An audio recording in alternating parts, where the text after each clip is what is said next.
There is a particular kind of confusion that tends to appear later in adult life. It doesn't arrive during chaos, when problems are obvious and solutions feel urgent.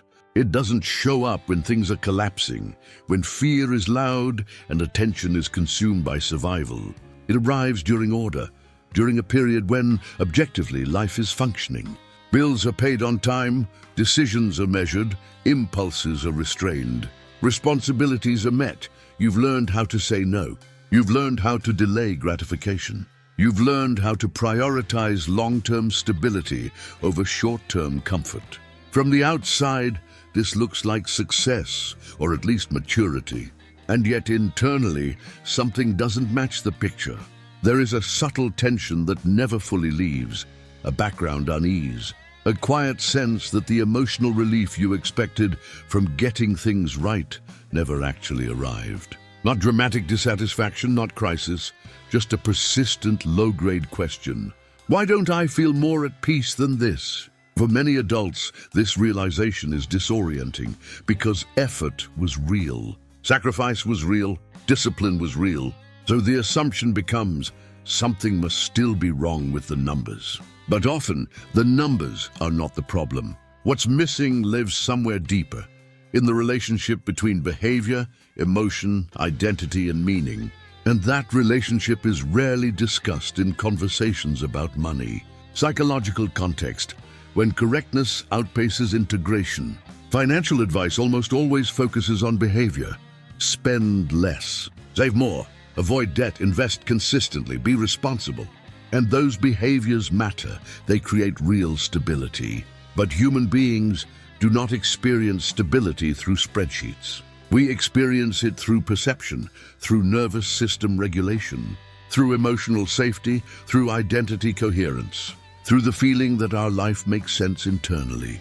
When financial behavior improves faster than emotional integration, a gap forms. Externally, things stabilize. Internally, the body remains braced. The mind says, "I'm okay now." The nervous system responds, "Stay alert." This contradiction is deeply confusing because nothing is objectively wrong, yet calm does not arrive. Many intelligent adults interpret this as personal failure. They assume they should feel gratitude, relief, satisfaction, and when those emotions don't appear, self-criticism begins. But what's happening is not failure, it is a timing mismatch. Behavior changed faster than the internal systems that learned how to survive earlier instability. And the patterns that emerge from this mismatch are surprisingly common. They appear most often in people who tried very hard to do life correctly. Discipline is usually taught as a virtue, and in many ways it is. It creates structure, it reduces chaos, it builds reliability. But discipline can gradually transform into something else, something more subtle, a substitute for emotional processing. For many adults, responsibility becomes the socially acceptable way to avoid feelings that were never fully metabolized. Budgeting can become a way to stay cognitively busy instead of feeling grief. Constant planning can replace confronting uncertainty. Financial control can compensate for deeper fears about instability, abandonment, or unpredictability. None of this is conscious. From the outside, it appears admirable. From the inside, it can feel heavy, because constant self-monitoring carries physiological consequences. The nervous system interprets ongoing vigilance as threat detection. Even when the threat is hypothetical, muscles remain slightly contracted. Breathing stays shallow. Attention scans for potential problems. Cortisol levels remain elevated over long periods. The body never receives a full signal that it is safe to relax. And over time, something important erodes, the emotional reward of discipline. Delayed gratification only works psychologically when there is replenishment. Moments of pleasure, moments of connection, moments of meaning, moments where effort feels worthwhile. If postponement continues without replenishment, discipline stops feeling like growth. It begins to feel like deprivation, and deprivation creates resentment, not necessarily toward money, but toward life itself. A subtle thought can emerge. When does it get easier? so a compassionate question becomes useful. Are your financial habits supporting your life, or quietly suppressing parts of yourself that need attention? Because responsibility without emotional space eventually becomes unsustainable. Human beings contain multiple internal drives. One of them seeks safety, another seeks expansion. In early adulthood, especially after experiences of instability, safety often becomes dominant. Financial stability strengthens what psychologists might call the protector identity, the internal role responsible for preventing loss, maintaining order, and minimizing risk. This identity is essential. It builds foundations, it protects against regression. But when the protector becomes the primary driver of decisions, another dimension of life can fade. Vitality, curiosity, spontaneity, experimentation, creative uncertainty, the willingness to pursue experiences without guaranteed outcomes. Over time, the personality narrows, life becomes predictable, but also smaller. At first, this narrowing feels responsible. Later, it can feel suffocating. Money often becomes the visible explanation. I can't afford to risk anything. I need to stay careful. I should focus on stability. But the deeper tension is not financial. It is identity-based. The self that learned to survive took priority over the self that wants to grow. And growth requires uncertainty. This is why some highly responsible adults experience unexpected restlessness once stability is achieved. They didn't lose ambition, they lost permission to expand. A more mature reflection is not about abandoning caution, it is about balance. Does your sense of safety support your aliveness, or has it replaced it? Because true stability should increase possibility, not reduce it. One of the most common internal experiences among disciplined adults is this: I know I'm doing better, but it doesn't feel like it. And this disconnect is not a mindset flaw, it is a feature of human neurobiology. The brain adapts rapidly to improvement. What once felt like a milestone quickly becomes normal. Income increases become expected.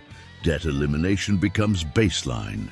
Savings accumulation becomes insufficient. Psychologists call this hedonic adaptation. But there is another layer that matters even more. The nervous system is loss-biased.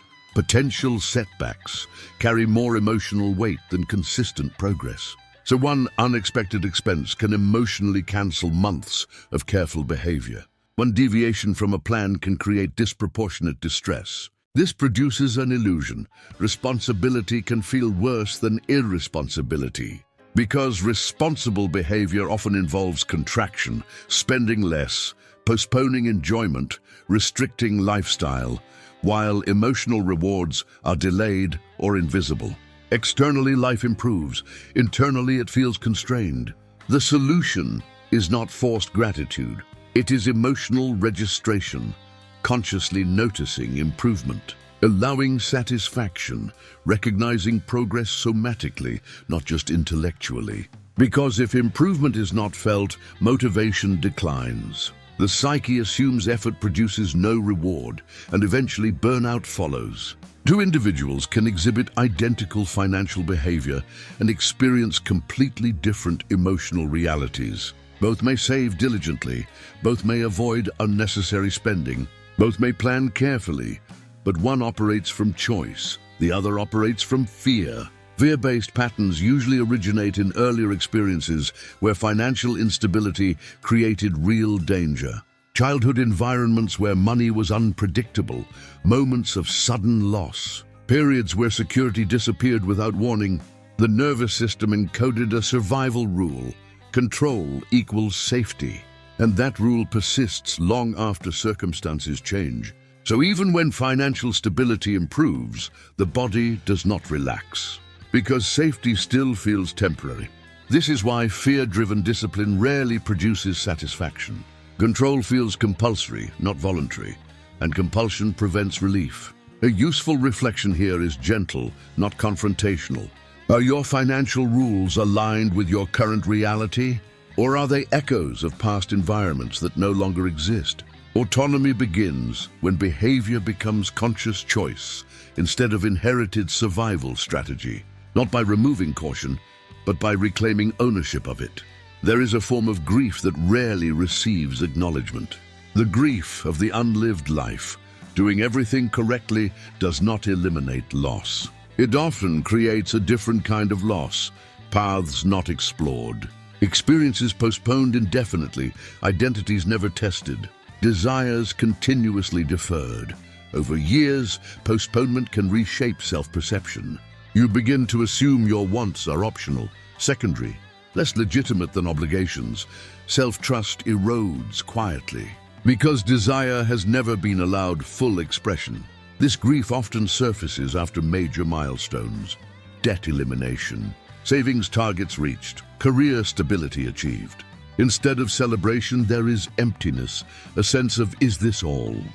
Not because life is insufficient, but because life is insufficient, but because parts of the self were never included. This realization can provoke guilt. I should be grateful.